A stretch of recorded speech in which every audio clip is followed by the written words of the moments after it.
Shilpa ma'am नहीं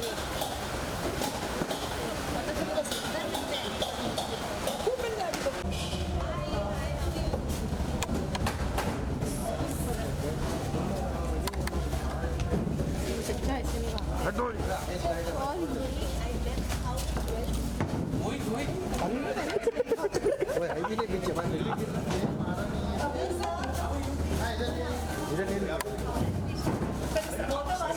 भाई camera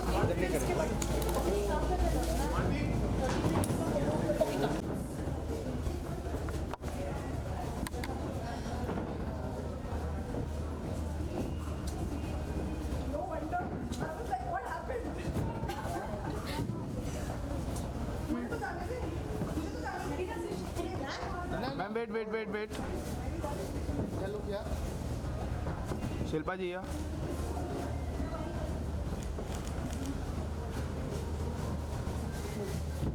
चलो डन या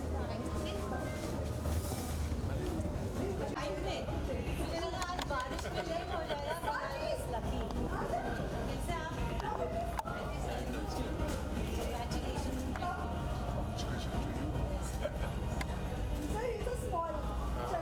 Yesterday he cut his hair bald. He was very crying for yesterday. Good. I like it. He's Dr. P.K. Modi's son. He's a producer of the show.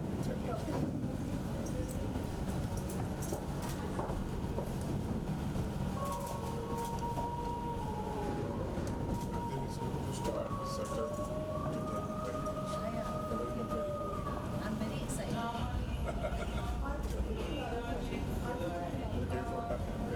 I came from went to celebrate my anniversary and my daughter's graduation ceremony. Yeah. Anushka's graduation was on the 30th of June.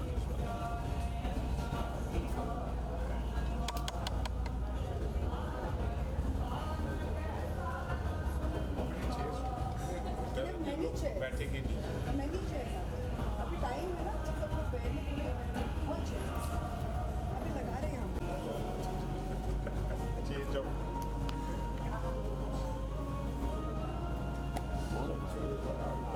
Start हो We can start. I'll talk to you.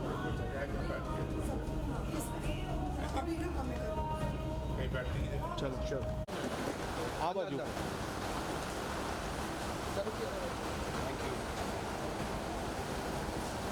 Sir ये side light अच्छा है तो yes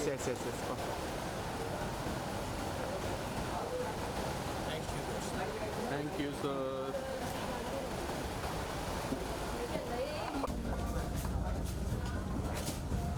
wait sir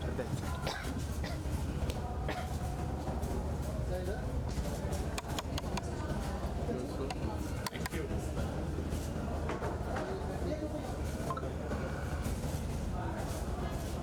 done Yes. Thank you sir Thank you, sir. जाती अंदर क्या thank you sir light कहाँ से बढ़ाऊँ LED चल रहा है अंदर ना तो लाइट नहीं लगाया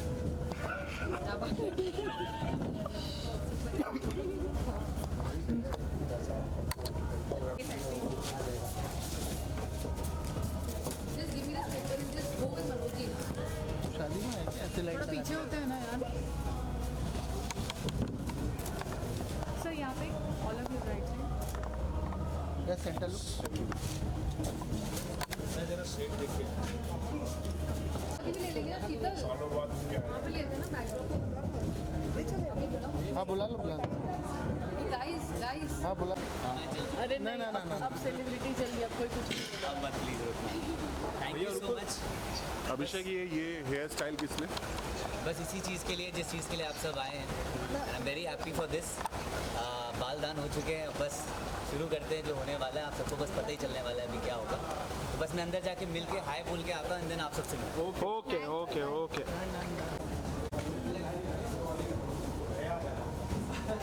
चेंज हो गया वाइट दोनों चेंज कर दिया दोनों वाइट कर दिया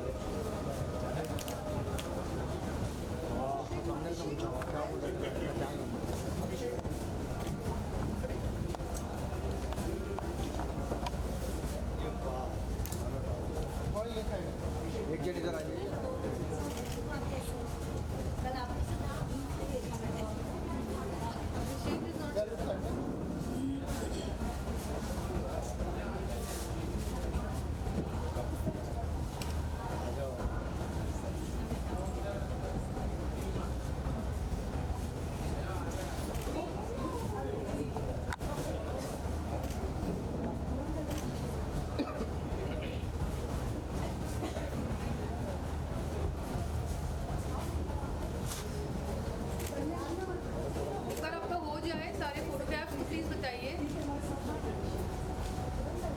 centre centre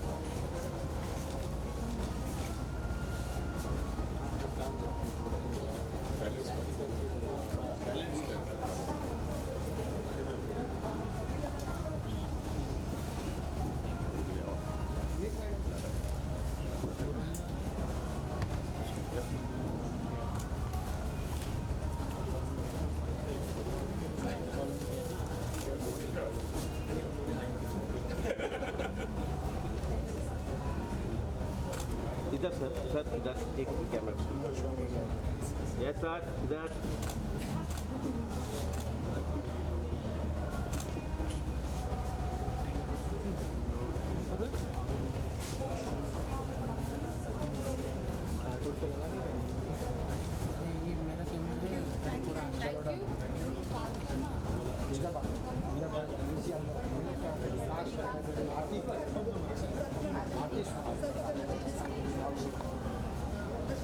Quiet. Mentioned 3 times already. 1 second.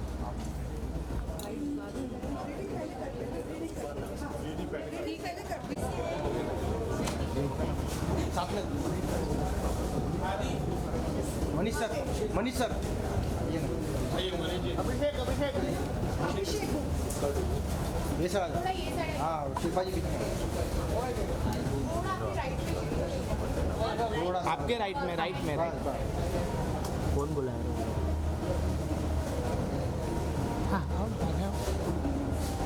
या इधर देखिएगा sir yes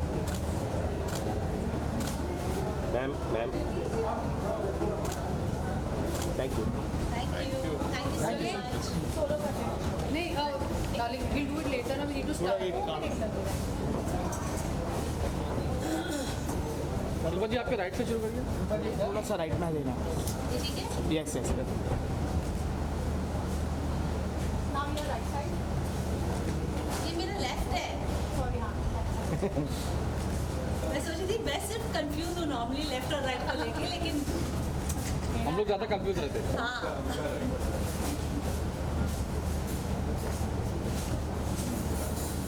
okay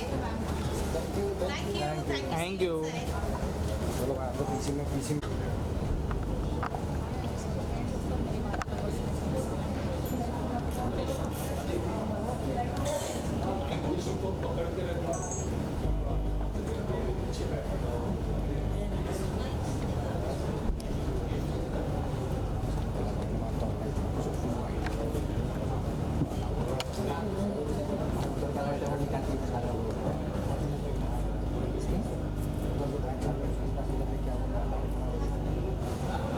thank you इतना सबका आप सबका यहाँ इस सुबह हम सबको ज्वाइन करने के लिए बहुत बहुत धन्यवाद एंड आज एक बहुत ही खास मौका है, बहुत ही इम्पोर्टेंट ओकेजन है. So I would like to welcome Rajrishi doctor Modi here, the entire star cast of the project and the nuances that we will be declaring and announcing today, and my lovely friends from the media. हमें पता है बहुत अलग-अलग corners of Mumbai से आप इतनी बारिश में आप हमारे साथ यहाँ पर सम्मिलित हुए हैं, so thank you very much. To begin with मैं ये कहना चाहूँगी दैट हमारा I think I was audible, so I continue. So मैं ये कह रही थी कि हमारे देश की जो संस्कृति है, हमारी जो लेगेसी है, ये बहुत ही important I would say pillars रहे हैं हमारे सारे हम भारतीयों के लिए, चाहे हम यहाँ हो या पूरी दुनिया में कहीं हो. तो इसी विषय पर आज बहुत सारी चीज़ें और बहुत इन्फॉर्मेशन हम आपके साथ शेयर करने वाले हैं. सबसे पहले मैं यहाँ पर इनवाइट करना चाहूँगी मिस शीतल सिंह को. कर्म के बिना ज्ञान संभव नहीं. एक बालक पहले अक्षर ज्ञान प्राप्त करता है, उसके पश्चात ही वेदों के स्वरूप को समझता है.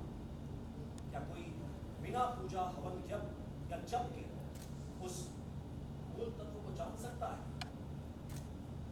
यदि ये व्यर्थ होते हवन या जप, तो ऋषियों ने वेदों में इनका विधान क्यों लिखा? यदि निराकार ब्रह्म ही सत्य है, फिर ये सारे पूजन अनुष्ठान क्यों? कहीं आप वेदों में वर्णित 4 पुरुषार्थ अर्थात धर्म, अर्थ, कर्म, मोक्ष को व्यर्थ घोषित करने का प्रयास तो नहीं कर रहे। आचार्य, कर्म बीज है, देश है, और मैं इन चारों पुरुषार्थों को अवस्था मानता हूं, जो चेतना के परिपक्व होने तक ही आवश्यक है। जब तक मन संसार की वस्तुओं पर टिका है, उसे अनुशासित करने के लिए प्रतीक चाहिए। इसलिए हवन पूजन का विधान है, किंतु सच्ची साधना तब होती है जब प्रतीक भी छोड़ दिए जाए। जैसे दिया केवल तब तक जलता है जब तक सूर्य का प्रकाश नहीं आ जाता। सूर्य के आने पर दिए की आवश्यकता समाप्त हो जाती है। वस्तुतः आपके कहने का अर्थ ये है कि हम हाथ पर हाथ रखकर बैठे रहे और मुक्ति की कल्पना करें। ये आलस्य से भरी, दायित्वों से मुक्त पलायनवादी विचारधारा है। आचार्य, कर्म व कर्मकांड में बंधना उचित नहीं। आप वेदों का केवल बाहरी रूप देख रहे हैं, मात्र एक पहलू मान रहे हैं, किंतु उसकी मर्म की उपेक्षा कर रहे हैं। कर्मकांड सांसारिक जीवन के लिए सहायक है, किंतु क्या वो परम सत्य है? वेदों का उत्तर भाग अर्थात निषद या वेदांत स्पष्टतः कहता है कि आत्मा का ज्ञान होते ही हमें पता चलता है कि संसार माया है। केवल ज्ञान की चर्चा करना यथार्थ से पलायन है। मानव जीवन में धर्म और अर्थ का भी उतना ही महत्व है। यदि हम केवल आत्मज्ञान की ओर बढ़े और कर्म को छोड़ दें तो समाज में क्या होगा? ऋषियों ने भी कहा है कि धर्म और अर्थ एक दूसरे के पूरक हैं। कर्म द्वारा अर्जित पुण्य ही मोक्ष का मार्ग प्रशस्त करते हैं। धर्म और अर्थ आवश्यक है, किंतु क्या ये अंतिम सत्य है? एक व्यक्ति कितना भी धर्म के अनुसार व्यवहार कर ले, पर यदि वह आत्मा के ज्ञान से दूर है, तो क्या वह वास्तव में पुनर्जन्म की प्रक्रिया के पार जा सकता है, मोक्ष पा सकता है? यदि केवल यज्ञ और हवन मोक्ष दिलाते, तो वेदांत में ज्ञान का प्रसंग ही क्यों मिलता? धर्म और अर्थ आत्मा को जानने का साधन है, तो आत्मा की पहचान होना ही लक्ष्य है। क्या आपने संसार में बिना कर्म के जन्म लिया? अच्छा, क्या आपके अद्वैत ने भोजन कराया था, या आपके सन्यास ने आपको जीवित रखा इस संसार में? केवल बातों से ज्ञान का प्रदर्शन करना संभव है, परंतु जीवन में सांसारिक दायित्वों को निभाते हुए उसका पालन करना असंभव है। अद्वैत कल्पना है, यथार्थ से उसका कोई सरोकार नहीं। कहना कि अद्वैत कोरी कल्पना है, सत्य से विमुख होने के समान है। क्या आप नहीं मानते कि वेद में जो लिखा गया है वो सहस्त्र वर्षों तक ऋषियों द्वारा अनुभव किया हुआ सत्य है? यदि आप अद्वैत को कल्पना मान रहे हैं, तो क्या आप ऋषियों के अनुभव से अर्जित ज्ञान को असत्य नहीं ठहरा रहे हैं? आपका तर्क भावशाली है। आपकी बातें सिद्धांत के रूप में उचित लग सकती हैं, किंतु व्यवहारिक दृष्टि से क्या ये संभव है? यदि सब लोग केवल आत्मा की खोज में लग जाएं, तो जीवन चलेगा कैसे? क्या समाज में व्यवस्था बनाए रखने के लिए कर्म और धर्म का पालन आवश्यक नहीं? यदि सब आत्मा को ही खोजने लगे, तो जीवन के व्यवहारिक पक्ष को की उपेक्षा नहीं हो जाए? यदि कोई घर बनाने के लिए नींव खोदता रहे और कभी निर्माण का कार्य न करे, तो क्या वह घर कभी बनेगा? आचार्य, कहीं भी और कहीं भी वेद में ये नहीं कहा गया है कि संसार से विमुख होना या व्यवहारिक पक्ष को नकार देना श्रेष्ठ है। इसी से प्रश्न उठता है कि कब तक उससे बंधे रहना उचित है? कब तक संसार के व्यवहारिक पक्ष में ही उलझे रहेंगे? कहीं तो उसके पार जाना होगा, कभी तो जीवात्मा को आत्मा तक की यात्रा तय करनी पड़ेगी। उसे अपने मूल तत्व को समझना होगा, और ये समझ केवल ज्ञान से आएगी अजय। धर्म भी तो यही कहता है। और क्या मनुष्य बिना धन और संसाधनों के जीवित रह सकता है? वेदों में भी अर्थ की महिमा गाई गई है। अर्थस्य पुरुषो दासः, मनुष्य अर्थ का दास है। यदि समाज में अर्थ नहीं होगा तो ज्ञान और धर्म दोनों असंभव हो जाएंगे। भूखे पेट भजन नहीं गा सकते तो ईश्वर को समझना तो बहुत दूर की बात है। क्या धन का अभाव ही सभी समस्याओं की जड़ है? क्या जिसने अपार संपत्ति अर्जित कर ली है वह स्वयं को सुखी कह सकता है? क्या आपने और हमने धनवान व्यक्ति को दुखी नहीं देखा? क्यों? क्योंकि धन से वो जो भी लेता है वो क्षणिक सुख देता है। बाल्यकाल में यदि खिलौना सुख देता था तो बड़े होकर हमें वही खिलौना अर्थहीन लगने लगता है। ऐसे ही सांसारिक सुख भी धीरे धीरे अर्थहीन हो जाता है। जब जीव समझ जाता है कि वो शुद्ध चेतना, तो बाहरी वातावरण उसे प्रभावित करना छोड़ देता है। जब कुछ उसे प्रभावित ही नहीं करता वो सदा आनंद की अवस्था में रहने लगता है। आचार्य, ये सब नहीं कि साधारण लोग आपको कुछ समझ नहीं सकते। उनके लिए क्या साधन? वे कर्म करें या ना करें, क्या उनका उद्धार संभव है? साधारण मनुष्य को चाहिए कि वह कर्म के साथ साथ आत्मचिंतन करे। एक समय आएगा जब साधारण मनुष्य को अनुभव होगा कि सांसारिक सुख क्षणिक है, किंतु सुख की इच्छा क्षणिक नहीं। तब उसके भीतर उस सुख को ढूंढने की इच्छा जागेगी जो सदा रहेगी। यहीं से उसके भीतर ज्ञान प्रवेश करेगा। अंततः वो उस अवस्था में पहुंचेगा जहां उसके मन से भेद मिट जाएगा और प्रकृति के साथ एक हो जाएगा। यही अद्वैत। यदि अद्वैत ही अंतिम सत्य है आचार्य, तो कृपया ये भी बताएं, यदि आत्मा ही ब्रह्म है और सब कुछ केवल ब्रह्म स्वरूप है, तो इस सत्य का अनुभव कैसे किया जा सकता है? इसका उत्तर बहुत सरल है।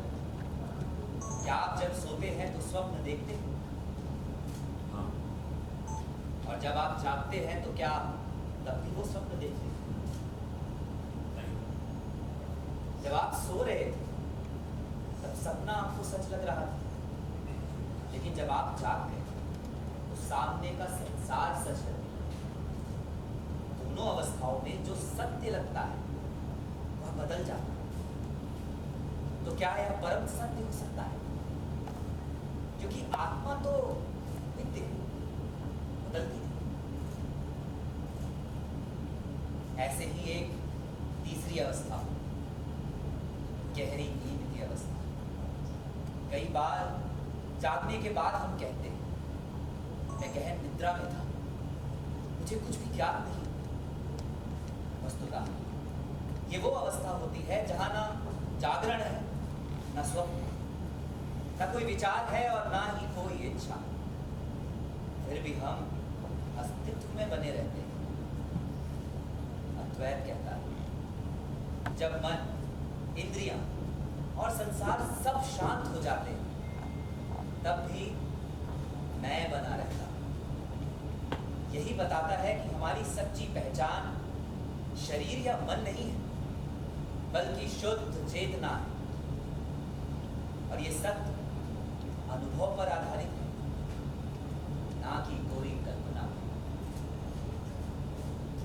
आपका उत्तर संतोष है।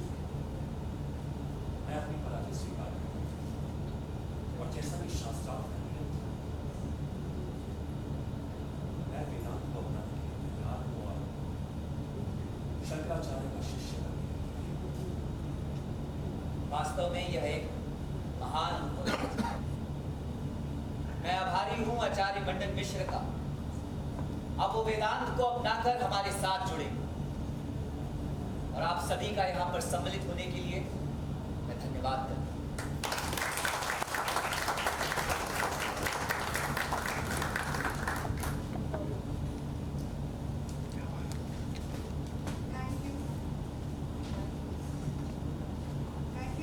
Thank you so much, Manishji. Thank you, Abhishek, for this wonderful, wonderful education of knowledge to all of us. Thank you so much.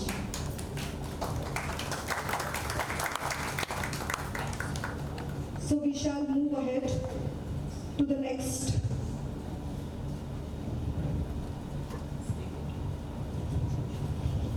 Used by him. It is an attempt for creating a history in the Indian cinema and showcasing it for the global audience all across the world.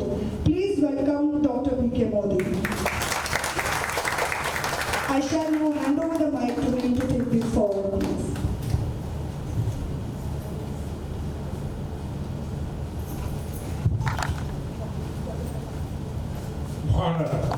Bharatvarsh ये वो नाम है जो सदियों से पूरे विश्व को एक गाइडेंस प्रदान करता है।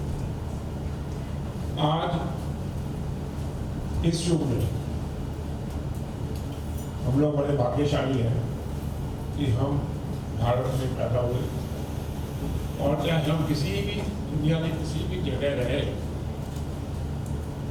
यहाँ का जो संस्कृति है, यहाँ का जो ज्ञान है, वो लेके हम लोग गए। परंतु वो ज्ञान क्या है? भारत में वेदों की चर्चा होती है। भारत को वेदों के जहाँ वेद प्रैक्टिस किए गए वो देश माना जाता है। परंतु वेदों का ज्ञान क्या यहाँ के लोगों को मिला है? यहाँ के पंडितों को, यहाँ के जो लीडर्स हैं धर्म के, क्या वो वेदों को पढ़ते हैं, उनको समझते हैं? ये चीज मुझे बचपन से मेरे दिल में चोट करा कि जो देश इतना ज्ञानी है, इतना उसका इतिहास है, तो वो क्यों अभी भी एक पिछड़ा देश बना था? वो कब आएगा वो समय जब भारत एक अग्रणी देश में गिना जाएगा और दुनिया को राह दिखाएगा, ना कि दुनिया की राह जो दूसरे दिखाते उस पर चलेगा। ये जो चेंज है उसका समय आ गया, और ये आज से नहीं, ये प्रेडिक्शन हो गया था बहुत पहले।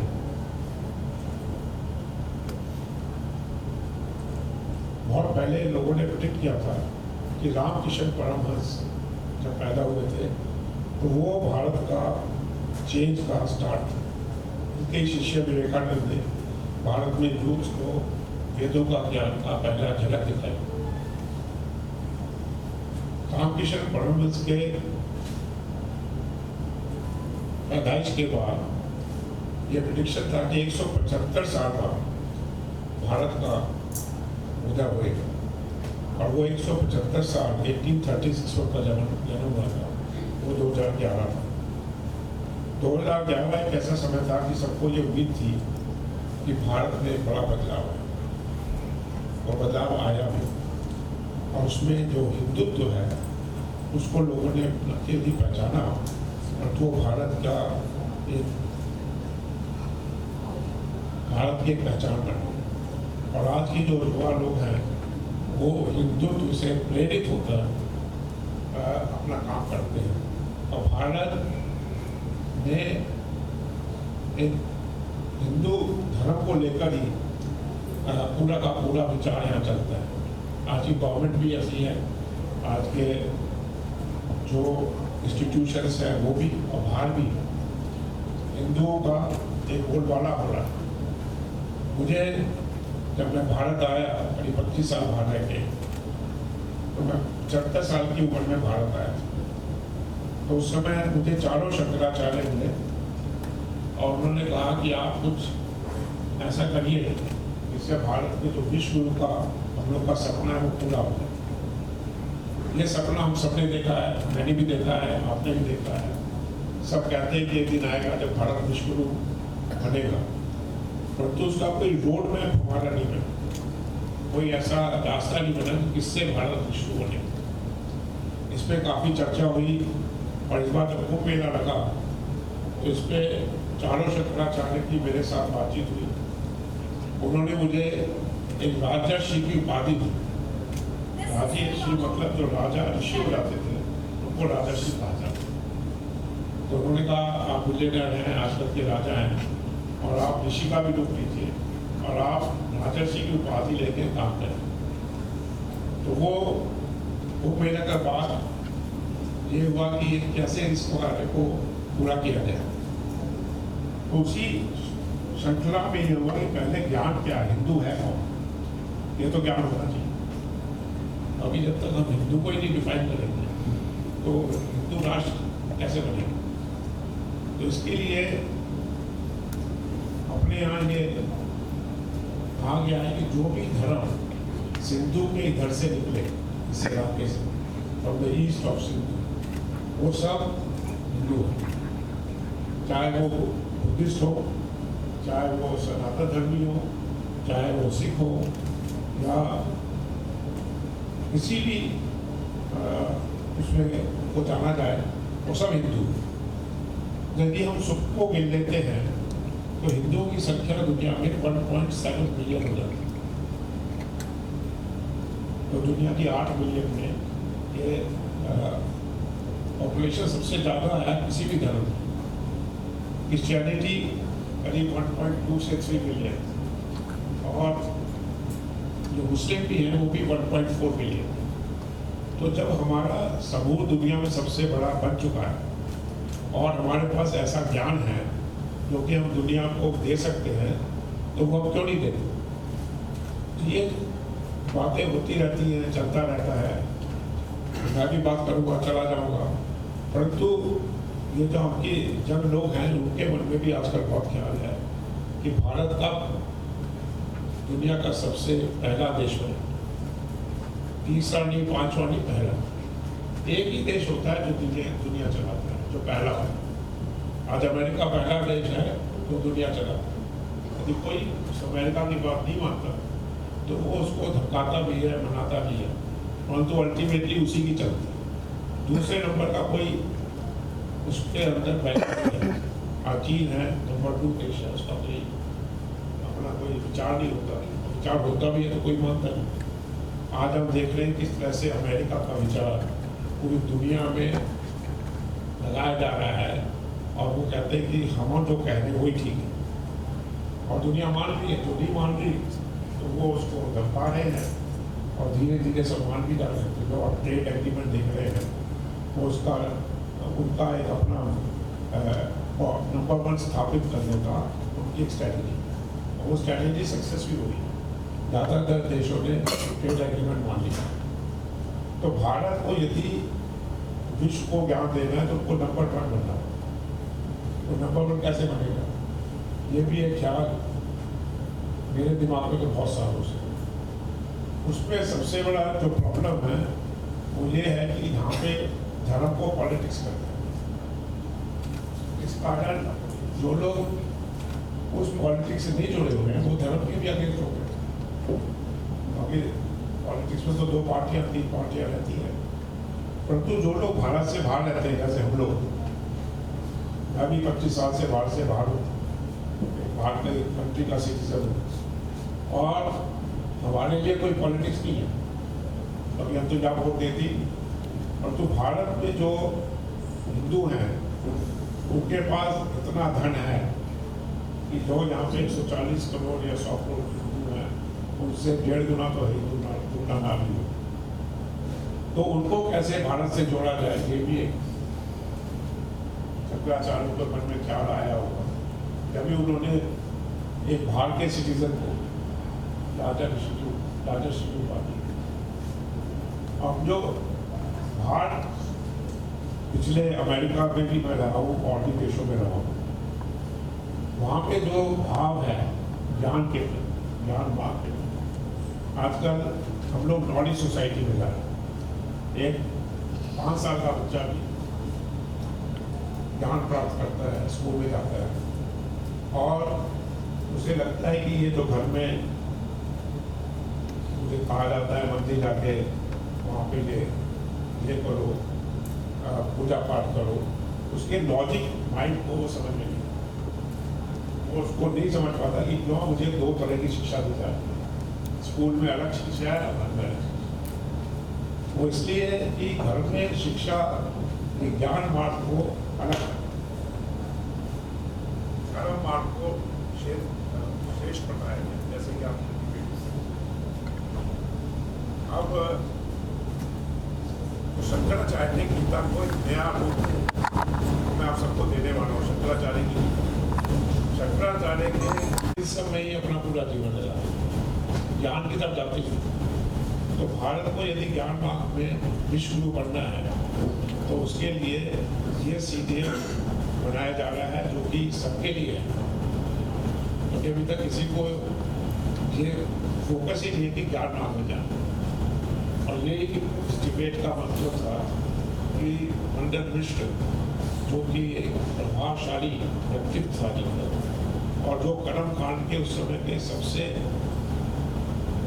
जाने माने व्यक्ति थे, उन्होंने इसमें ये शॉर्ट डिबेट दिखाई गई यहाँ पे, ये माना कि अब मैं अद्वैत मार्ग को स्वीकार करता हूँ। और शंकराचार्य जो उस समय एक यंग 25 साल के युवा थे, उनको उन्होंने मंडल विश्व में अपना गुरु माना। ये उस समय की शास्त्रार्थ की एक उम्र कोई चीज़ नहीं है ज्ञान की। तो शास्त्रार्थ में ये दिखाया जाता है कि जिसमें ज़्यादा ज्ञान वो से भी शास्त्रार्थ करता है, तो जो जीतता है वो उसको अपना गुरु मानता है। तो ये भारत की एक पद्धति है। आजकल शास्त्रार्थ होता नहीं, आजकल कोई डिस्कशन नहीं होता। जो आदमी बड़े होते हैं जो कहते हैं मैंने जो कहा वो माना, और बच्चे यदि रिएक्ट करते हैं नहीं मानते तो कहते हैं ठीक है फिर आप घर से जाओ, फिर आप इस घर में नहीं रह सकते। तो इसलिए बहुत डिफरेंस आ रहा है कि एज को एक बेसिस बनाया गया है ज्ञान। आदि शंकराचार्य में जो ज्ञान है उसका बेस है, एज नहीं है, किसी में भी आ सकते, किसी भी उम्र में आ सकते।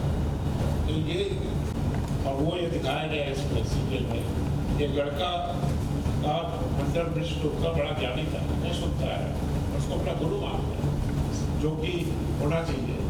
तो यही है कि अब यूथ का जो है उनका पलड़ा भारी है, वो ऊपर रहने चाहिए। और मैं हमेशा कहता हूँ कि माता पिता को बच्चों से सीखना चाहिए, न कि बच्चों को माता पिता से।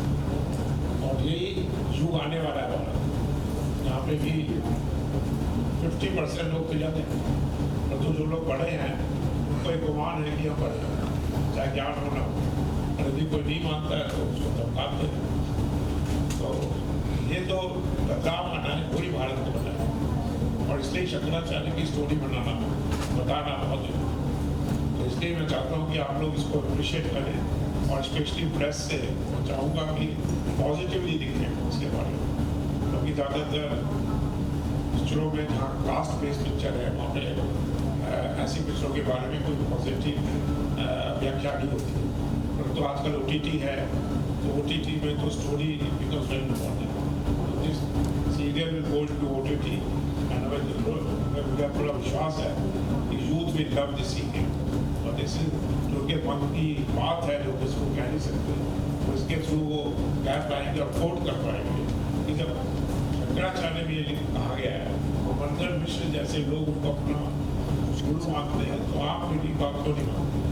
तो ये रिवर्स सोसाइटी है, वो इस सीरियल के थ्रू मेरे ख्याल से शुरू की है। बहुत बहुत धन्यवाद।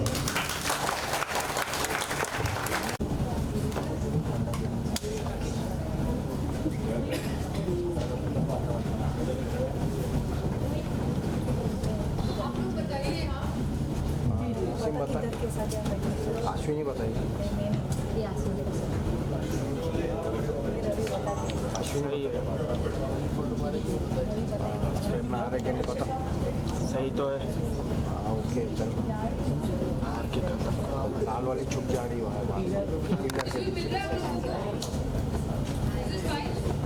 थोड़ा ये वाले अंदर आ जाए। कौन से वाले? पिलर्स थोड़े पिलर के आगे आ जाइए। हाँ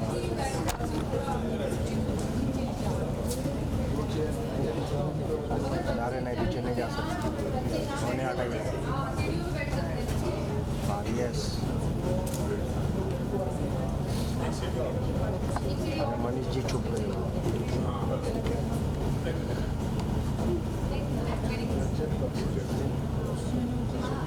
मनोज जी चुप गए। हाँ अभी आए, आ गए चुप।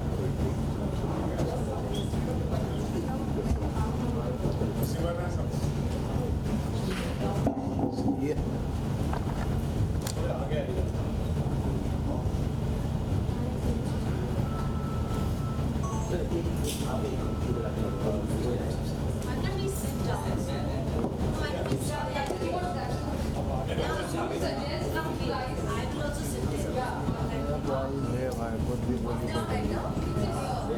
yes, too better. अच्छा, yes, too better. Nice. Wide मार, wide मार. वाटा भी है. Off.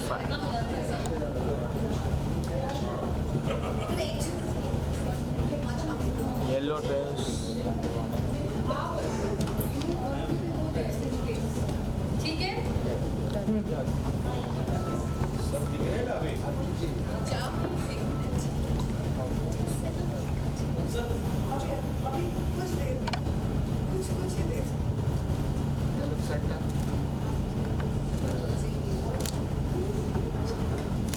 Yeah, we got it. Yes. Hold it up. Hold. Okay. Now the rest of the team, please join. आइए आइए. काम आती जाओ. Biru sir, please. Okay, look front. Ramesh sir, Biru sir. Biru sir आइए। सुनील सर आइए आइए.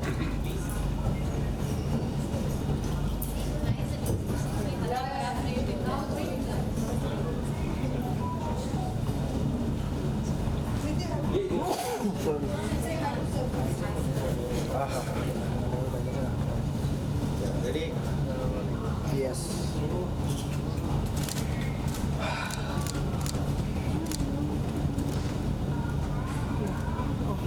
Thank you. सबसे पहला सवाल डॉक्टर मोदी से पूछना चाहेंगे कि ये जो प्रोजेक्ट है इसके पीछे की जो आपकी सोच है, जो विजन है, वो प्लीज सबके साथ शेयर कीजिए।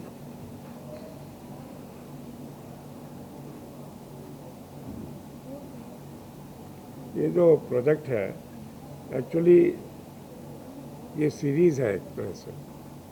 सबसे पहले हमने बनाया oh my God. Oh my God में गॉड हिमसेल्फ धरती पर आते हैं और वो लोगों को बताते हैं कि भगवान को आप अपना दोस्त समझिए और उससे प्रेम करिए, उससे आप डरिए मत। ये पहला मैसेज था। दूसरा मैसेज आया, बुद्धा सीरियल बनाया, जिसमें बुद्ध की जो हिस्ट्री थी, कैसे एक आदमी जो राजा परिवार में जन्म होता है और वो अपने ही दम से, अपने मेडिटेशन से, अपनी थिंकिंग से वो आत्मज्ञान प्राप्त कर लेता है और वो वर्ल्ड का लीडर बन जाता है। किंग ऑफ किंग्स कहा हमने उसको। तो वो हमारा सेकंड सीरियल था जो कि वर्ल्ड वाइड बहुत पॉपुलर हुआ। दोनों ही पॉपुलर हुए, ओ माय गॉड भी हुआ और बुद्धा भी हुआ। ये जो सीरियल है ये उन दोनों के बिना नहीं बन सकता था। तो ये पहले भगवान कौन है समझना जरूरी है, फिर बुद्ध को भी समझना जरूरी था। बिकॉज जब आदि शंकराचार्य आए तो भारत में बुद्धिज़्म आ चुका था और इसलिए ये जो कहानी शुरू होती है वो सारनाथ से शुरू होती है। तो सारनाथ में जब कुमारिल भट्ट जाते हैं तो वहाँ पे उनको लगता है कि ये बौद्ध लोग क्यों यहाँ पे हावी हो रहे हैं हिंदू। तो वो स्टडी करने जाते हैं तो वहाँ पे बुद्ध लोगों को भी बहुत अभिमान हो गया था। तो उन्होंने सोचा कोई ऐसा मनुष्य आएगा तो सबको साथ लेगा, जिसमें कि हिंदू बुद्ध जितने भी धर्म हैं सब साथ आएंगे। और इसके लिए उन्होंने कहा कि जब तक वो नहीं आएंगे मैं चिता पे बैठा रहूँगा। उनका पूरा शरीर जलने लगा, बल्कि यहाँ तक वो जल गए थे। और जब आदि शंकर का जन्म हुआ तो Shankar is a series after Buddha, और शंकर जो है वो आदि शंकर बने क्योंकि he was the first one.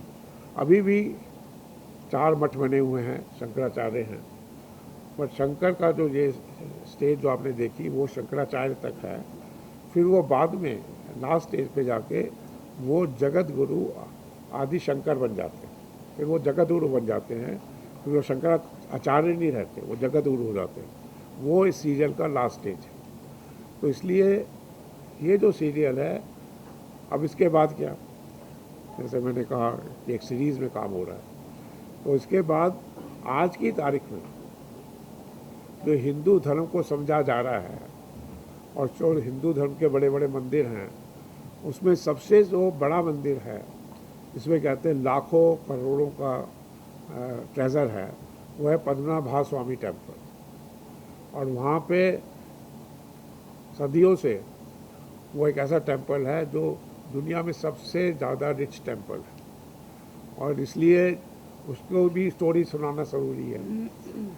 तो ऐसे बहुत सी भारत में चीज़ें हैं जिनको सुनाना ज़रूरी है, पर सबसे जो बड़ी चीज़ है जो सुनना ज़रूरी है कि भारत विश्व गुरु कैसे बने। वो हमारा लास्ट प्रोजेक्ट होगा, और वो जो प्रोजेक्ट होगा वो ग्लोबल होगा, क्योंकि विश्व गुरु मतलब ग्लोबल गुरु, नॉट भारत का गुरु। उसके लिए पूरे विश्व के जितने भी हिंदू हैं वो सब उसमें सहयोग देंगे। तो वो बनेगा अमेरिका, क्योंकि अब आपने सुना होगा कि प्रेसिडेंट ने अमेरिका ने कहा है यदि अमेरिका में कोई चीज़ आपको बनानी है या रिलीज़ करनी है तो अमेरिका में बनना चाहिए। तो वो हमारा स्टूडियो बनेगा अमेरिका, बिकॉज वो विश्व गुरु का स्टूडियो जो बनेगा।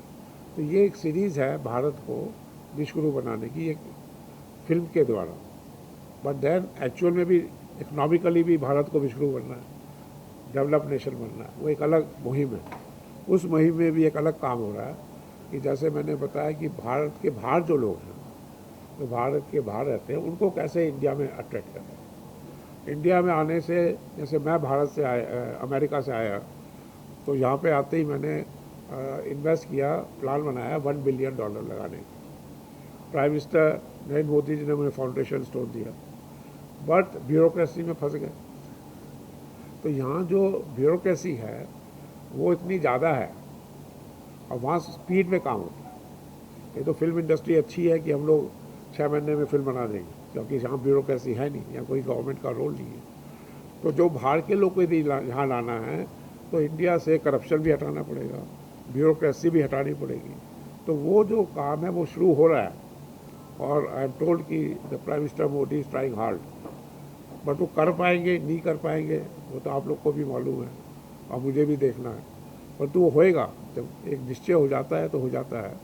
तो भारत एक डेवलप नेशन भी बनेगा और विश्व गुरु भी बनेगा, और मेरा काम दोनों तरफ है। I am making a big investment इन भारत, पहले भी किया मैंने, और हम नई टेक्नोलॉजी ला रहे हैं कि जो आप बिल्डिंग यहाँ पे 2 साल 3 साल में बनती है, मैं देख रहा हूँ बॉम्बे में, वो प्रीफैब टेक्नोलॉजी हम ला रहे हैं, उसमें साल 1.5 साल में बन जाएगी। तो इसीलिए नई टेक्नोलॉजी के साथ भारत जो है डेवलप नेशन बनेगा, और नए थिंकिंग के साथ भारत विश्व गुरु बनेगा। दोनों ही होना ज़रूरी है, और मेरा जो काम है दोनों तरफ हो रहा है। तो भगवान ने मुझे दोनों तरफ काम करने की क्षमता दी है। I am industrialist also and I am a Rishi also. तो दोनों तरफ से मैं काम कर रहा हूँ। जो मेरा ऋषि का पार्ट है वो मैं फिल्म के थ्रू कर रहा हूँ, और जो मेरा बिजनेस का पार्ट है वो मैं अपना ग्रुप को एक्सपेंड करके कर रहा हूँ। जी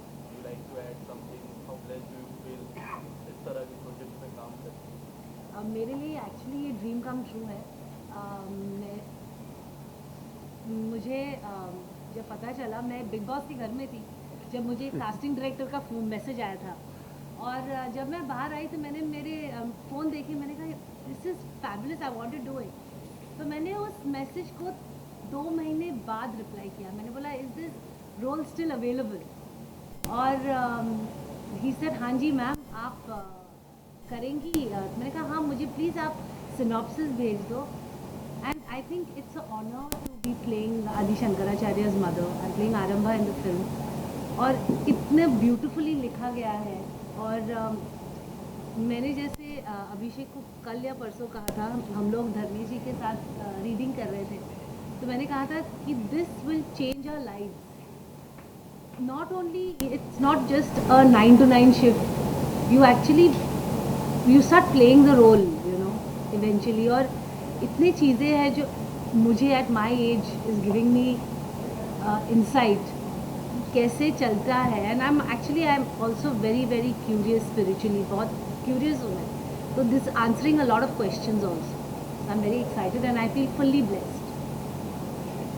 आपको सबसे पहले मैं पहचान ही नहीं पाया ये जो पूरा किरदार है, क्योंकि मैंने अक्सर आपको अलग अलग वीडियो में देखा है.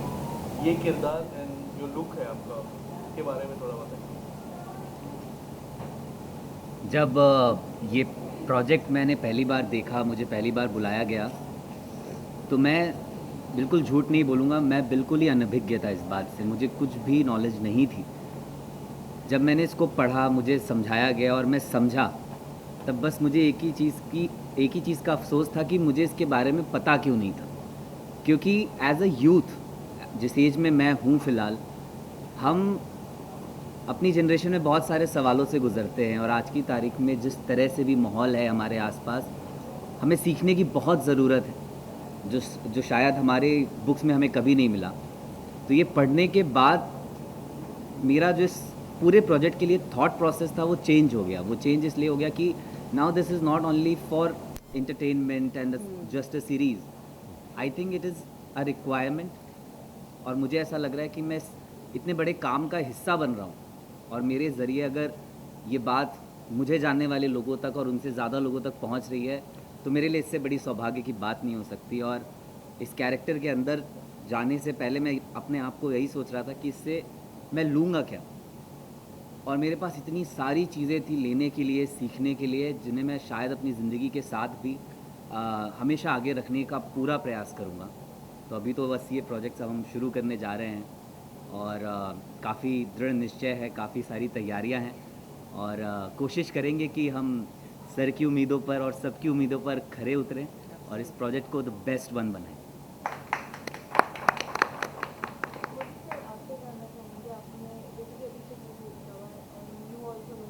लाउडर. जैसा कि अभिषेक ने भी अभी कहा है, आपने भी कहा कि हमारी जो यूथ है वो इंडिया के कल्चर से काफ़ी डिटैच हो चुकी है.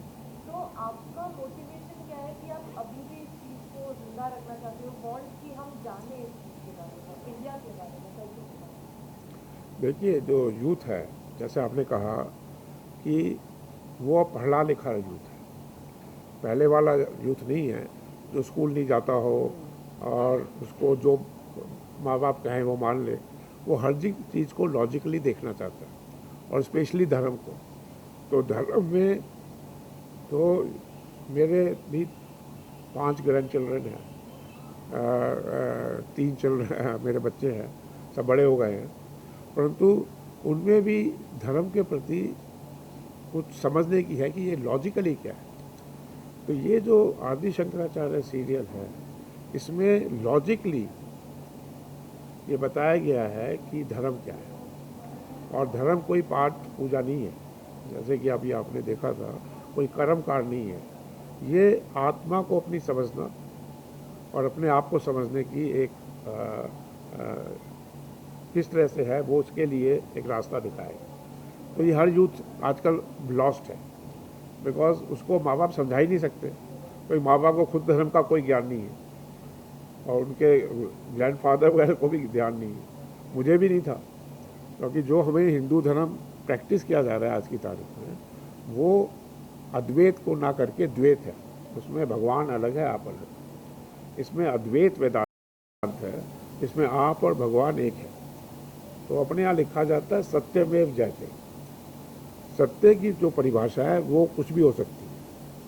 अमेरिका क्योंकि लिखता है in God we trust, America में नहीं लिखता कि सत्यमेव जयते. अमेरिका के डॉलर में लिखा जाता है इन गॉड वी ट्रस्ट.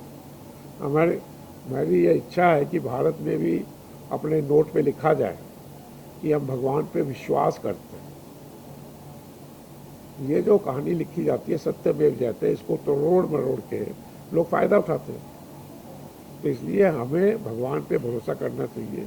और मुझे ओ माय गॉड में भी यही था कि आप अपने पे भरोसा करें और भगवान पे भरोसा करें। इसलिए मेरी प्रेस की तरफ से सरकार से गुजारिश भी है कि भारत के जो नोट होता है, 1 रुपये का नोट, 5 रुपये का नोट, वो एक गवर्नमेंट का डॉक्यूमेंट होता है। जब अमेरिका वाले लिख रहे हैं इन गॉड वी ट्रस्ट, तो क्यों नहीं भारत में हम लिखें जो हम असली में करते हैं ट्रस्ट। अमेरिका से भी ज़्यादा यहाँ पे लोगों में ट्रस्ट है भगवान पे, तो क्यों नहीं हमारी सरकार नोट पे लिखती है कि हम भगवान पे विश्वास करते हैं। उससे एक मैसेज आएगा सारे लोगों को कि ये वो देश है जो भगवान पे विश्वास करते हैं। मेरा आपसे सवाल था, क्योंकि कहीं ना कहीं हमें पता चल रहा है आपका एक ऑब्जेक्टिव है भारत को सुपर पावर बनाना कहीं ना कहीं, और अभी भी पर हम देख रहे हैं रिसेंट टाइम में कि हम भाषा विवाद में अभी भी जो कहीं ना कहीं फंसे हुए हैं। तो आप इस विवाद के ऊपर कुछ कहना चाहेंगे, क्या आप सोच रहे हैं? देखिए, मैं लोकल पॉलिटिक्स में नहीं, मैं ग्लोबल पॉलिटिक्स। 2 तरह की पॉलिटिक्स होती है, एक होती है ग्लोबल पॉलिटिक्स, एक होती है लोकल। लोकल में भी 2 तरह की होती है, एक होती है सेंट्रल पॉलिटिक्स, एक होती है स्टेट पॉलिटिक्स। स्टेट पॉलिटिक्स में भी 2 तरह की पॉलिटिक्स है, एक है स्टेट इलेक्शन, एक होते हैं पंचायत के इलेक्शन। तो पॉलिटिक्स डिफरेंट लेवल पे होती है। ये जो नीचे की पॉलिटिक्स है वो कोई पॉलिटिक्स नहीं है, इसका कोई असर नहीं है दुनिया में। जो असली असर है वो ग्लोबल पॉलिटिक्स का है, और इसलिए मैं ग्लोबल पॉलिटिक्स को समझता भी हूँ और उसमें इन्वॉल्व भी। और इसलिए ये जो बन रहा है ट्रेड एग्रीमेंट, कुछ कल मुझे मिले थे कुछ लोग, मैंने कहा इसको आप क्यों नहीं ख़त्म करते, क्यों नहीं इंडिया और यूएस के बीच में ट्रेड एग्रीमेंट हो रहा है। क्या चाह रहा है यूएस? वो यही चाह रहा है कि आप अपनी मार्केट खोल दें, हम अपनी मार्केट खोल दें। अभी भारत में एक्सपोर्ट 4 टाइम्स होता है इंपोर्ट से, तो अमेरिका क्यों अलाउ करेगा ये? तो इसलिए जो ग्लोबल पॉलिटिक्स है उसको यहाँ लोग समझते हैं। और ये जो आप बात कर रहे हैं, दुनिया में कितनी भाषाएं, आप भारत की भाषाओं की बात करते हैं, आप दुनिया में तो 200 से ऊपर भाषा है, तो वहाँ क्या वाद विवाद नहीं होता है? तो उस वाद विवाद का कोई मतलब नहीं है। असली मतलब है डेवलपमेंट और भगवान पे विश्वास। यदि भगवान पे विश्वास हो तो डेमोक्रेसी होती है, ये तो कम्युनिज्म है। कम्युनिज्म और डेमोक्रेसी का जो मेन फ़र्क है वो वही है कि भाई आप भगवान पे विश्वास करते हैं कि नहीं करते। यदि आप भगवान पे विश्वास करते हैं तो मनुष्य को विश्वास करते हैं, इसलिए सबको एक वोट दी जाती है कि सभी भगवान के द्वारा बनाए गए हैं। तो इसलिए democracy is basis is trust in God, and India is a democracy. So why don't we trust in God? Why don't we trust in ourselves? और क्यों नहीं हम ये देखते? मैं कईयों को कहता हूँ कि महाभारत में क्यों पांडव जीते, क्या कारण था? तो कहते हैं साहब वो जो भगवान कृष्ण थे वो अर्जुन के रथ पे बैठे। क्यों बैठे अर्जुन के रथ पर?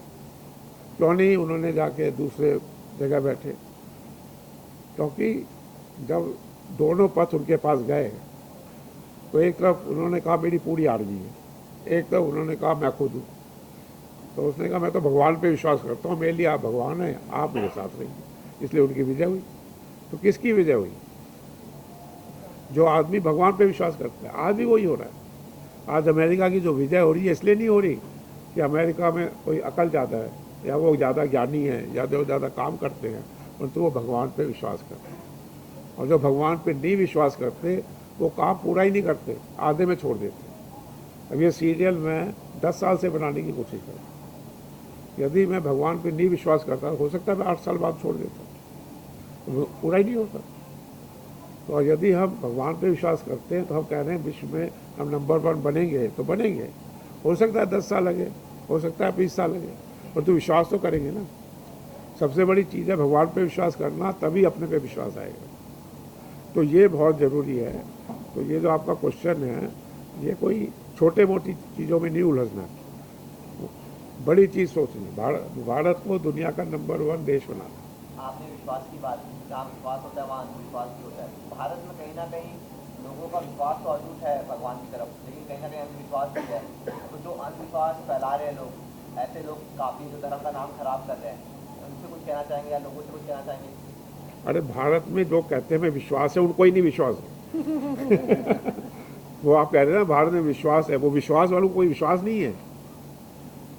वो कोई विश्वास नहीं करते, वो विश्वास करते हैं कि मंदिर में जाके चक्कर लगा लेंगे। वो ये नहीं सोचते भगवान है, सूर्य भगवान है, वो भगवान के नाम पे ढोंग करते। पूरा वो चल रहा है कि हम, मैंने बहुत लोग हैं तो मैं देखता हूँ भगवान पे विश्वास है, वो भगवान पे विश्वास नहीं करते। वो भगवान के नाम पे जो लोग भगवान के ठेकेदार हैं उन पे विश्वास करते। वही तो ओ माई गॉड बनाई थी पहली। ओ माई गॉड 1 में क्या था? यही था कि भगवान के ठेकेदार आपको कहते हैं कि हम भगवान को रिप्रेजेंट करते। तो बट जब भी रिलीजन के ऊपर फिल्में बनती हैं या फिर जैसे ओ माई गॉड बनी थी, फिर लोग कहते हैं कि प्रोपेगेंडा फिल्म है और मतलब कि नहीं बनी थी। आपका क्या है? लोग कुछ भी कहें, हम तो अपने पैसे से बना रहे हैं ना। मैं किसी से पैसा मांग रहा हूँ? मैं जो काम करता हूँ अपने दम से करता हूँ, अपने पैसे से करता हूँ। मैं कोई फिल्म इंडस्ट्री तो हूँ नहीं। यदि कोई मुझे कहे ये फिल्म इंडस्ट्री का ट्रेंड है, मुझे ट्रेंड से क्या लेना देना? मेरा अपना ट्रेंड है। आज मैंने यहाँ पे स्टेज पे डायलॉग करवाए, उन्होंने कहा साहब ये कोई करता नहीं है, पहली बार आप कह रहे हैं कि यहाँ पे डायलॉग होने चाहिए इनके। ये भी बोले साहब हम तो पढ़ के बोलेंगे। मैंने बोलो तो, समझ में तो आए क्या डायलॉग है। कैसे एक आदमी जो मंडल मिश्र है, वो एक यंग युवक जो कि शंकराचार्य है, उसको मानता है कि मैं आपको अपना गुरु मानता हूँ। तो ये डायलॉग यहाँ पे कराया, क्यों कराया? ये कभी इंडस्ट्री में हुआ है? तो मैं अपने मन से चलता हूँ ना, मैंने पहले कभी किसी की सुनी ना। मैं तो पहली बार मोबाइल फ़ोन लाया, लोगों ने कहा था मोबाइल फ़ोन कैसे चलेगा। अभी मैं बहुत सी मेरे जीवनी की जो आप देखेंगे इंटरनेट पे चेक कर लीजिए, मेरी सारी न्यू इंडस्ट्री में लाया हूँ भारत में, और अभी भी ला रहा हूँ। तो इसलिए मैं अपने मन से चलता हूँ। मुझे ना किसी की फिक्र है, ना मेरे ऊपर कोई सरकार है, क्योंकि मैं यहाँ का सिटीज़न ही नहीं हूँ। तो मुझे मोदी सरकार क्या कर सकती है? What can they do? ना मैं यहाँ की सरकार से 1 रुपया लेता हूँ, ना इसका बैंक से मेरे पास कोई पैसा है ही नहीं मेरे पास। और मुझे ला के देते हैं तो पैसा बाहर निकाल देता हूँ। मेरे ऑफिस में, मेरे घर में 1 पृथ्वीराज रोड है, एकदम centre of the next to prime minister. पर वहाँ पे किसी मिनिस्टर को, किसी सेक्रेटरी को, किसी गवर्नमेंट आदमी को आने की इजाज़त नहीं है मेरे घर में। प्राइम मिनिस्टर ने कभी पूछा नहीं, हो सकता है उनको भी मना कर दूँ। तो मैं अपने हिसाब से अपना जीवन जी रहा हूँ, और भगवान की बड़ी मेरे पे अनुकंपा है, क्योंकि मैं भगवान पे विश्वास करता हूँ, इसलिए मैं किसी काम से पीछे नहीं हटता। और ये आदि शंकराचार्य भी जो बन रही है, वो मेरे भगवान के विश्वास के कारण बन रही है।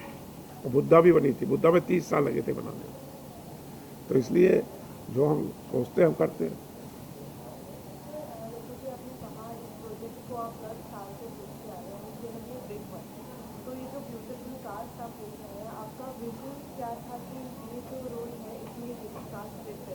देखिए वो मेरा नहीं है, वो डायरेक्टर साहब बनाते हैं, कास्ट डायरेक्टर। मेरा उसमें कोई रोल नहीं है।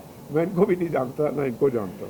मेरा जो फोकस है वो स्टोरी पे और कंटेंट में है। मैं इसलिए ही जो कंटेंट है उसको वॉच करता हूँ। आज भी कुछ गलतियाँ थी तो मैंने बुला के डायरेक्टर बताया कि ये कंटेंट ठीक नहीं है जो आपने बुलवाया। तो मेरा फुल फोकस कंटेंट पे है, क्योंकि असली चीज़ है जो कंटेंट होता है वो लोग सुनते हैं, चाहे कोई भी एक्टर हो। और यदि कंटेंट स्ट्रांग होगा, स्टोरी स्ट्रांग होगी, तो एक एक्टर बन के बाहर निकलेगा ही, और बड़े बड़े एक्टर फेमस होंगे।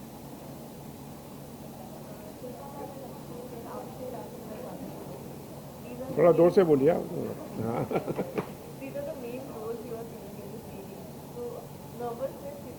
मैं बहुत नर्वस हूँ। मैंने कल ही हमारा एक क्रिएटिव ग्रुप है, मैंने उससे मैसेज आया ऐसे I am very nervous and full night I was unwell also. I think मैं इतनी नर्वस हूँ कि मैं अनवेल हूँ क्योंकि परसों से हम लोग शूट शुरू कर रहे हैं। तो ये एक्चुअली ये जो सेट है ये हमारा घर है, शिव गुरु का घर, और बहुत एक्साइटेड हूँ, लेकिन मैं बहुत बहुत नर्वस हूँ। एंड मैंने जैसे रमेश जी को कल कहा था कि sir I am going to be like clay, you mould me the way you want in this character, I will work very hard and that's what I can do. माता श्री ने जब बोली दिया है तो मेरे बोलने का कोई फायदा नहीं है। बोल दो। पर फिर भी जितना बड़ा ये रोल है और जितनी रिस्पॉन्सिबिलिटी ये खुद में होल्ड करता है, तो नर्वसनेस का आना बहुत ही नेचुरल है मेरे लिए भी और हम सबके लिए यहाँ पर उतना ही इम्पॉर्टेंट है कि हम सब सर के विजन को समझें, रिस्पॉन्सिबिलिटी को समझें और अपनी पूरी निष्ठा के साथ काम करें। बस फल की चिंता हम भगवान पे छोड़ देते हैं, वो हमें दे देंगे। तो या आई am very excited and very happy. तकरीबन सभी लोग जानते हैं, मतलब मैं आज की बात करूं तो शायद नहीं पता, लेकिन अगर मैं कहूं तो मंडन मिश्रा को जितने ब्राह्मण्स हैं वो अपना बिल्कुल हाथ जोड़ते हैं उनके सामने, क्योंकि उन्होंने बिल्कुल गृहस्थ आश्रम को पहले रखा, सब कर्मकांड करते हुए, सारी चीज़ें गृहस्थ में रहते हुए, सन्यासी ना बनकर इस पथ पर चलने की कोशिश की। तो सबसे पहले उनका ये है। उसके बाद जब उनका सरोकार शंकराचार्य से हुआ तब उन्हें समझ में आया, और ऐसी बहुत सारी चीज़ें हमने तो इसमें एक छोटा सा एक मैं बताऊं कि ये जो बहुत लंबा लग रहा होगा आपको, उसके बावजूद ये बहुत लंबा है। ये कई दिनों तक शास्त्रार्थ चला था, जब आपका गिव एंड टेक होता है कि आपकी एक एक बातें खुलती हैं कि अच्छा ऐसा नहीं तो वैसा। तो ये आज की जनरेशन मुझे भी समझने को बहुत कुछ मिला। तो मंडन मिश्रा के लिए ही मैं वेट कर रहा था कि मुझे कुछ ऐसा मिले जहाँ मैं जो हमेशा गुरु करता रहा हूँ तो शिष्य का रोल भी मुझे मिले। सर जैसा मोदी सर ने बताया हमें यूथ से कनेक्ट होना है, उसमें ये बहुत बड़ा हाथ है। तो talking about history and culture, आपको क्या लगता है ये प्रोजेक्ट कितना बड़ा इम्पैक्ट देगा to connect us again to our? देखिए, मैं ये जो भविष्य की बात आप कर रहे हैं इसके बारे में कोई नहीं जानता, पर ये जो कोशिश है, और कोशिश मुझे लगता है हमेशा कामयाब, हमेशा पूरी होती है, अच्छी चलती है। तो जो ये कोशिश है लोगों तक पहुंचने की, जहां हम अपने सिर्फ सेल फोन्स और मोबाइल में उलझ कर रह गए हैं, आप घरों में भी देखिए, चाहे वो लोग एज वाले हों या यंग जनरेशन हो या कोई भी है, हम एक ही कमरे में बैठे होते हैं, सब अपने अपने फ़ोन्स पर होते हैं। हम अपने अपने घरों में टटोल कर देखें, बिल्कुल यही वो होता है। तो आज की डेट में यही, चाहे वो हमारा सर्वेंट हो, चाहे वो नीचे वॉचमैन बैठा हो, चाहे कोई भी हो, अगर वो भी इस तरह की चीज़ें, क्योंकि बाद में क्या होगा, इसके छोटे छोटे वो पार्ट्स बनेंगे, बहुत सारी चीज़ें जो हमें समझ आनी चाहिए, जो मैं सब कुछ डिस्क्लोज नहीं करूँगा, कि बहुत और भी इसके साथ शास्त्रार्थ में पराजय के बाद भी बहुत सारी चीज़ें होती हैं जहाँ शंकराचार्य को भी रुकना पड़ता है। अब वो क्या है, वो जिन्होंने हिस्ट्री पढ़ी है उन्हें तो पता है, लेकिन जो यंग जनरेशन, उनमें से कुछ लोगों ने पढ़ी होगी, जिन्हें नहीं पता, वो ज़रूर जुड़ेंगे और उन्हें सीखने का मौका मिलेगा। एक कलाकार के तौर पर जैसे आप अलग अलग कैरेक्टर प्ले करते हैं, कितना मुश्किल होता है ये कि जब आप माइथोलॉजिकल कैरेक्टर प्ले करते हैं और एक दिन अलग ही शूट होता है, कोई जैसे गदर आई थी वहाँ कुछ अलग कैरेक्टर होते हैं, यहाँ बिल्कुल इससे डिफरेंट है, तो कितना मुश्किल होता है वो? मैं आपको बताऊँ, मैं अगर ये सोच के करूँगा तो मैं कुछ नहीं कर पाऊँगा। मुझसे ये भी किसी ने पूछा कि अरे तुम चाणक्य भी कर चुके हो, फिर श्याम सिंह रॉय में भी पंडित किया था, अभी राजपुरोहित भूल भुलैया में भी किया, अब फिर से एक पंडित। तो मैंने उनसे बहुत एक छोटी सी बात कही, अब वो 6 तरह के जनरल हों, 6 तरह के पंडित हों, 6 तरह के कोई भी हों, हर किसी का व्यक्तित्व अपना है। तो मुझे उस रोल के व्यक्तित्व में, उसका जो है उसमें जाना है। मुझे वो मुश्किल है या सरल है उसके बारे में सोचने लग गया तो मुझे स्विच होने में बहुत टाइम लग जाएगा। बस उस रोल में रहूँगा तो शायद मैं वो कर जाऊँ। जैसा कि हमने अभी देखा यहाँ पे आप डिसाइड कर रहे हैं एंड आप पहले भी इस रोल कर चुके हैं जी, तो आपके लिए मुश्किल नहीं रहा होगा, बट देन मैं जानना चाहूँगी कि इस रोल को करने के लिए आपको कितनी प्रिपरेशन लगी थी, आप कितने नर्वस थे? नर्वस मैं आपको सच बता रहा हूँ, मैं नर्वस अपना हर शॉट देते वक्त होता हूँ, चाहे मैंने कितना भी काम कर लिया हो, उसी तरह का कर लिया हो या ना भी किया हो, मेरे लिए वो हमेशा मेरे जीवन का पहला शॉट होता है। तो वो नर्वसनेस तो मेरे में हमेशा रहती है। अगर वो मैं रह गया कि अरे मुझे तो सब आता है, तो वहाँ मेरे साथ गड़बड़ हो जाएगी। तो वहाँ वो सीखने की जो प्रक्रिया है, तो वो जो सीखने की प्रक्रिया में करते करते नेचुरली, यानी लाइंस, जैसे आपने रिसाइट अभी कहा, लाइंस तो लिखी होती हैं, लेकिन आपको जब हम परफॉर्म करते हैं वो लगना नहीं चाहिए कि हम वो पढ़कर बोल रहे हैं, कि हमें पता है कि हम क्या बोलने वाले हैं। जैसे मैं अभी जो बातें कर रहा हूँ आप नहीं जानते हैं और मैं भी नहीं जानता हूँ कि मैं क्या बोलने वाला हूँ। बस उसी तरह से वो कैरेक्टर भी होता है, वो लगने भी बिल्कुल वैसे लगे। तो मुश्किलात उस तरह से वैसे हावी नहीं होती, बस नर्वसनेस कह सकते हैं आप, लेकिन उसको आसानी से कर जाए तो वो बहुत स्पॉन्टेनियस लगता है। लास्टली आपका पॉइंट में जानना चाहूँगी मोदी जी के विजन के बारे में। अब देखिए, ये बहुत अच्छा विजन है लोगों तक पहुंचने का और लोगों को एक जानकारी देने का कि हमारी जो हिस्ट्री है वो कहाँ तक है। आपको बहुत सारी चीज़ें पता हैं, लेकिन बहुत सारी चीज़ें पता ही नहीं है। अब जब मंडन मिश्रा मेरे पास आया तब मुझे उनके बारे में जानने के लिए बहुत कुछ देखना पड़ा, सीखना पड़ा, पता लगाना पड़ा, बातें की, उसके बाद मुझे सिर्फ उनके बारे में पता चला।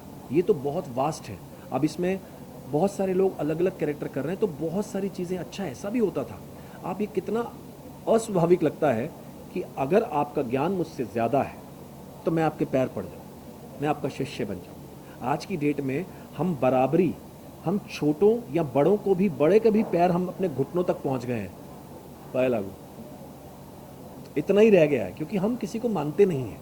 और यहाँ देखिए आप कि यहाँ एक बड़ा व्यक्ति छोटों को करके दिखा रहा है कि नहीं, आपका ज्ञान श्रेष्ठ है, बड़ा छोटा इसमें उम्र कोई मायने नहीं रखती। Thank you. Hi hello.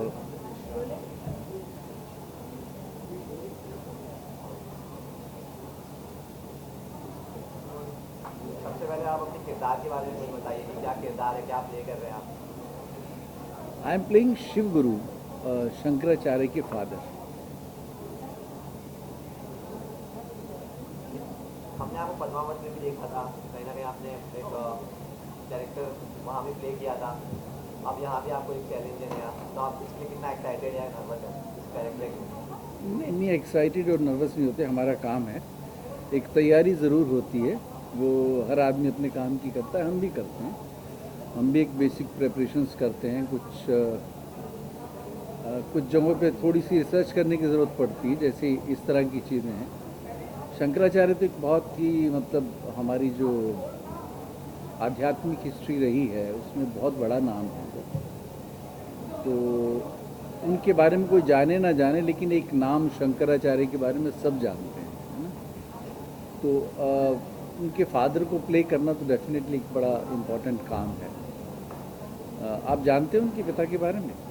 अच्छा, उनकी शादी के काफ़ी सालों बाद तक उनके यहाँ कोई बच्चा पैदा नहीं हुआ था। तो वो शिव जी के बहुत बड़े भक्त थे। तो उन्होंने बहुत सारे व्रत उपवास अनुष्ठान करते रहे वो। एंड फाइनली फिर एक दिन उनके सपने में शंकर जी ने आके कहा कि क्या चाहते हो? ये साइड की मुझे बच्चा चाहिए। तो इस साइड की बच्चा मिल जाएगा, लेकिन उसके लिए थोड़ा तुम्हें दो चीज़ों में से एक को चूज़ करना होगा। तुम्हें एक बहुत ही ऑर्डिनरी दिमाग वाला, साधारण ज्ञान वाला बच्चा चाहिए जो कि बहुत लंबा जिएगा, या बहुत ही एक्स्ट्रॉर्डनरी बड़ा ओजस्वी बालक चाहिए जो उसकी आयु बहुत सीमित होगी, बहुत लिमिटेड एज तक जिएगा, लेकिन कमाल करेगा उसमें। तो चूँकि शिव गुरु तो खुद इतने डिवोटी थे उनके और आध्यात्मिक पुरुष थे वो, तो उन्होंने कहा कि ज्ञान ही सत्य तक पहुंचने का एक मात्र साधन है, तो ज्ञानी होना चाहिए बालक जैसा भी। तो जैसे तो ही सेड की एक्सेप्टेड तथास्तु। जब शंकराचार्य पैदा हुए, जब वो 5, 6, 7 साल के हुए, तो वो उन्होंने फिर अपने करिश्मे दिखाने शुरू किए। तो उस वक्त वैष्णव और शैव को लेकर, वैष्णव मतलब विष्णु जी को मानने वाले, शैव जो कि शिव जी को मानते हैं, तो उनको लेकर बहुत बड़ा एक विवाद रहता था हमेशा ही। तो मतलब झगड़े की नौबत आती थी, आमने सामने से उनके टकरा भी जाते थे लोग, तो लड़ने लगते थे। और तो वो 6-7 साल का बच्चा वहाँ भी पहुँच गया था एक बार, बहुत एक्सट्रीम पे झगड़ा चल रहा था। तब वहाँ जाके उन्होंने बताया कि इस झगड़े का कोई मतलब नहीं है, और क्यों नहीं है मतलब उन्होंने जो समझाया, तो उसके बाद से उनका झगड़ा ख़त्म हो गया था। तो उनके जो फादर थे शिव गुरु, तो धीरे धीरे उनकी चिंताएं बढ़ने लगी कि अब ये अभी से ऐसे करने लग गया तो बहुत जल्दी मुझे छोड़ के ना चले जाए। तो वो कुछ साल के बाद वो लगातार इस टेंशन में रहते थे कि जाने वाला है ये, फिर कोई बहुत बड़ा काम करते थे फिर डर जाते थे। एंड फाइनली कुछ साल के बाद वो उनकी डेथ हो गई थी। शंकराचार्य बच्चे ही थे, तो वैसे उनकी एक जर्नी है।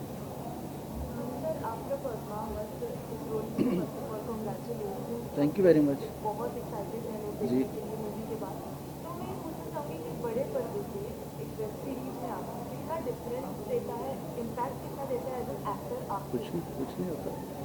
जैसे आप बड़े कैमरे पे इंटरव्यू कर लें इस या छोटे पे करें तो क्या आपके लिए क्या फ़र्क होगा? मेरे लिए भी कोई फ़र्क नहीं। हमें क्या रिकॉर्ड कर रहे हैं उससे मतलब नहीं होता। ये एक टेक्नोलॉजी है।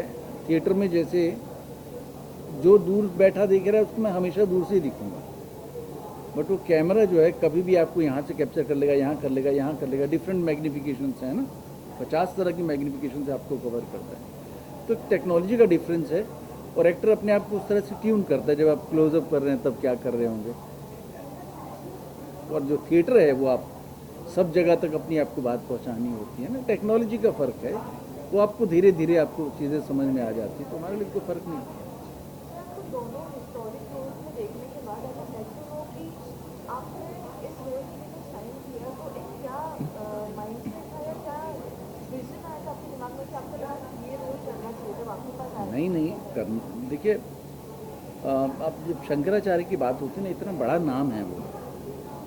उस वक्त भी इसी तरह का कुछ धर्म को लेकर अंधेरा था बहुत ज़्यादा, क्योंकि लोग धार्मिक तो थे, आध्यात्मिक नहीं थे, है ना, स्पिरिचुअल नहीं थे, धार्मिक थे।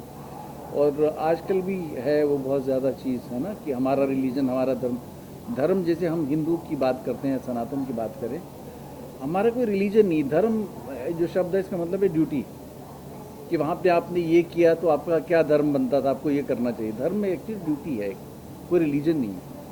तो आज भी इतने सारे सेक्ट्स हैं जो कहते हैं कि एक फिक्स उनकी फ़िलासफ़ीज़ हैं कि आप ऐसा करें तो ईश्वर तक पहुँचेंगे, ऐसा करें तो, है ना।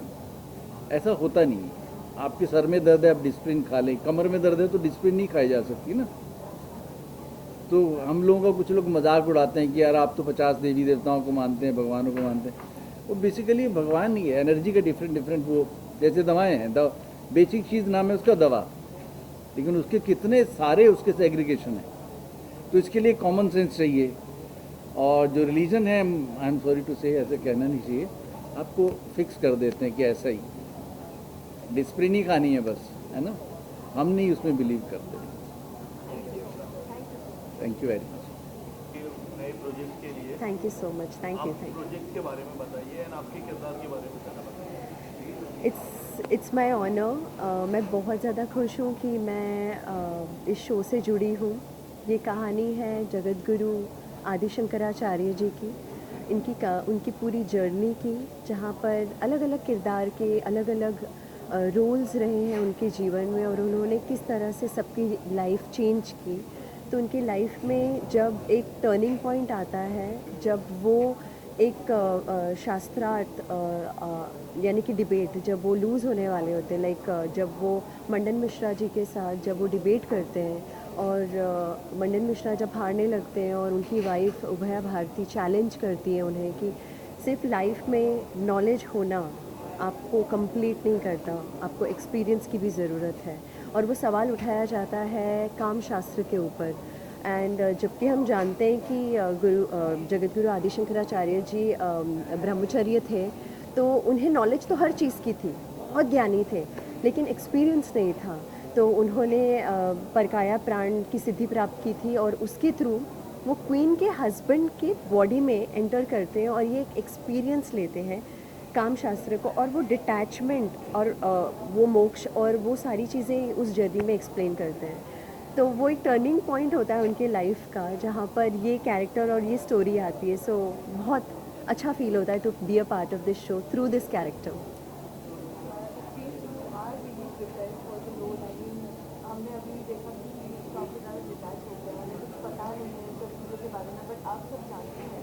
तो ऐसे हो कि कितना प्रिपरेशन आपको लगा था जब आपको सिनॉप्सिस आया था कि you are gonna play, how do you feel and how much nervous are you? So the thing is, I'm born in a Hindu family, but nobody in my family follows Sanatan Dharma. I'm the only one who follows, and I love it. I was a non-vegetarian. I left non-veg, and there are a lot of changes that I made in my life because I'm so much intrigued in knowing what our dharma is all about and the knowledge that it possesses. तो मेरा हमेशा से interest रहा है, और जब ये show आया सो इतना डिफ़िकल्ट नहीं था मेरे लिए इसे समझना, जल्दी समझ गई मैं। But of course there are too many things like जगत गुरु आदि शंकराचार्य जी के बारे में इतना मुझे नहीं पता था कि हाउ ही रिवाइव्ड सनातन धर्म एंड यू नो उन्होंने जब माइग्रेशन शुरू हो गया था you know in that century, तो लोग अलग अलग चीज़ों को रिचुअल के तौर तरीके से फॉलो करते थे, लेकिन उन्होंने एक डायरेक्शन दिया, तो उस चीज़ को समझना और भी ज़्यादा इंटरेस्टिंग था. And you know through this character I got to know lot of things, so it has been a beautiful journey. Thank you सो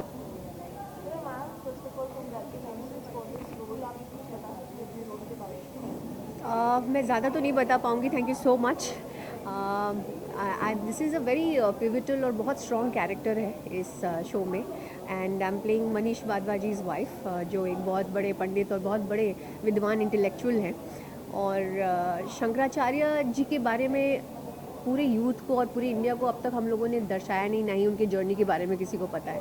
तो अपनी जर्नी में कैसे ट्रैवल करते हैं और किन किन लोगों से मिलते हैं अपने ज्ञान बटोरने के लिए या ज्ञान इम्पार्ट करने के लिए, उनमें से हम भी उनकी ट्रैवल जो उनकी जर्नी में शामिल होते हैं और क्या बदलाव लाते हैं वो आप लोगों को तो देखना पड़ेगा फिर उसके लिए.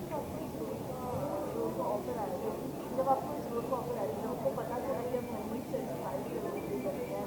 हमने उन्हें देखा है ऐसे रोल में जहाँ वो सेंट और ऐसे रोल ज़्यादा करने के लिए जाने जाते हैं. आपके दिमाग में क्या थॉट आया था, मैं जानना चाहूँगी. मुझे पहले पता नहीं था. जब मैंने हाँ बोल दिया उसके बाद then I came to know that he is playing my husband, and I was actually very overwhelmed. I am really feeling fortunate that अब यहाँ आकर पता चल रहा है कौन कौन है, and I am really fortunate to be a part of this show. And उनकी वाइफ प्ले करने का मतलब एक ऐसे को एक्टर के साथ एक इतना बड़ा लर्निंग एक्सपीरियंस होगा. So I take it as a good learning experience, not that I am still a learner. तो ये बहुत ही अच्छा एक्सपीरियंस रहेगा उनके साथ काम करके.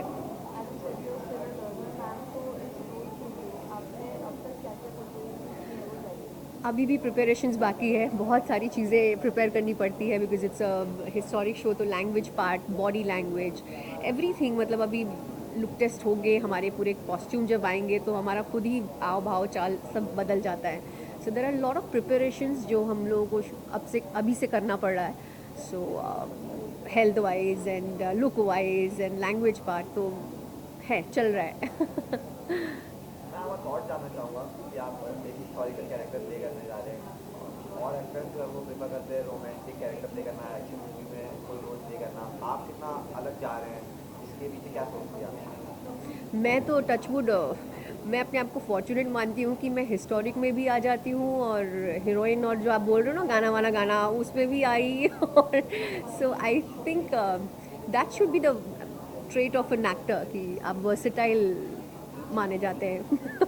सो and I am really fortunate कि मुझे इस तरह से किरदार निभाने पड़ रहे हैं और जिसमें हर न्यूनेस है. यू नो कोई भी चीज़ मेरे अब तक के वर्क जर्नी में, प्रोफेशन में मैंने कोई भी चीज़ रिपीट नहीं की है. मैंने कोई भी सास बहू सागा नहीं किया, और अगर माइथो या हिस्टोरिक कुछ किया भी है तो वो भी एक न्यूनेस, न्यू स्टोरी और न्यू जर्नी इंट्रोड्यूस किया है.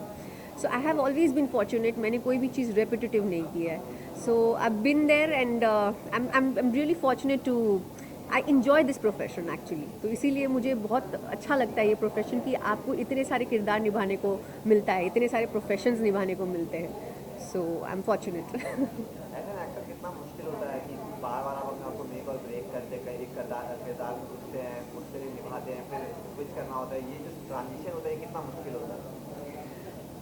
मुश्किल से ज़्यादा मेरे ख्याल से जो एफ़र्ट लगता है ना अपने उस कैरेक्टर पे, आप सुबह उठते हो आपके दिमाग में वो कैरेक्टर रहता है. There something to do. मेरे को ना स्टैग्नेंट और आइसोलेशन में रहना पसंद नहीं है. अगर मैं कुछ एक किरदार मैंने लिया है, उसकी शूटिंग अगर 7 महीने बाद भी हो रही है, so I start preparing from day 1 only. So be it physical fitness देखा जाए, लैंग्वेज देखा जाए, आपकी स्किन देखी जाए, या जो भी वो जिस एरा का बन रहा है उस एरा को पढ़ने में, उसकी जर्नी को देखने में, तो it's a total homework. So I feel कि ये टाइम वेस्ट नहीं करना चाहिए. अगर आपको एक मिल गया है प्रोजेक्ट तो उसकी प्रिपरेशन शुरू कर देनी चाहिए. सो आई फील ये इतना मुश्किल भी नहीं है. टेलीविज़न में थोड़ा सा मुश्किल हो जाता है क्योंकि आप वही किरदार 2-3 साल तक करते जा रहे हो और उसके बाद अचानक से बंद होता है तो दूसरा टेलीविज़न शो अगर 4 दिन बाद मिलता है तो आपको स्विच ऑन स्विच ऑफ में थोड़ा सा प्रॉब्लम होता है। अदरवाइज और OTT और फिल्म्स में तो ये सब बात है नहीं। You prepare for the character which is you make an effort, तो वो बहुत बड़ी बात है। एक और सवाल मैं थोड़ा हट के पूछना चाहूँगा, फैंस का सवाल है जो मैं पूछना चाहूँगा। ये कहाँ फैंस है? सवाल कहाँ से किया इन्होंने? कॉमन फैंस होते हैं आपके और केसरी जी के जो रंगे बदले, अरे यहाँ क्यों बात कर रहे हो आप? कोई ऐसा नया प्रोजेक्ट आना चाहिए क्योंकि उनके फैंस अक्सर जो उनके फीमेल फैंस होते हैं उनके साथ प्रोजेक्ट देखना काफ़ी पसंद करते हैं, आकाश का हो जाए या फिर आपके साथ हो जाए, तो कोई ऐसा कोई हिंट देना चाहोगे उनके फैंस या फिर भोजपुरी इंडस्ट्री के फैंस को कि उस सिनेमा को किस तरह से देखते हो? अब देखिए, हर जगह कुछ रेवोल्यूशन आएगा तो ही आप मासेस चेंज कर पाएंगे ना। अगर वो इंडस्ट्री ही अलग है, उस इंडस्ट्री को चलाने वाले इक्का दुक्के लोग हैं जिनसे इंडस्ट्री चलती है। अगर वो खुद रेवोल्यूशन लाएंगे तो वो रेवोल्यूशन होगा और हम कुछ नयापन ला सकते हैं उस इंडस्ट्री में जाकर। तो मैंने जो प्रोजेक्ट्स किए हैं उसमें न्यूनेस था, अचानक वापस वही चीज़ बोलूँगी, और कुछ अलग हट के था जो बाकी हीरोइंस ने उस इंडस्ट्री में शायद नहीं किया होगा। तो अगर कुछ वैसा अपॉर्चुनिटी वापस मिलता है तो ज़रूर मैं करूँगी, और ऑडियंस को कुछ नहीं बोलना चाहूँगी, ऑडियंस खुद बताएगी कि किन को रखना है, क्योंकि एक्टर्स के हाथ में नहीं होता है कि वहाँ रहे, वो प्रोड्यूसर्स के हाथ में होता है, और अच्छी स्क्रिप्ट का इंतज़ार करते हैं तो आपका वो प्रोजेक्ट होता है। थैंक यू, हो गया।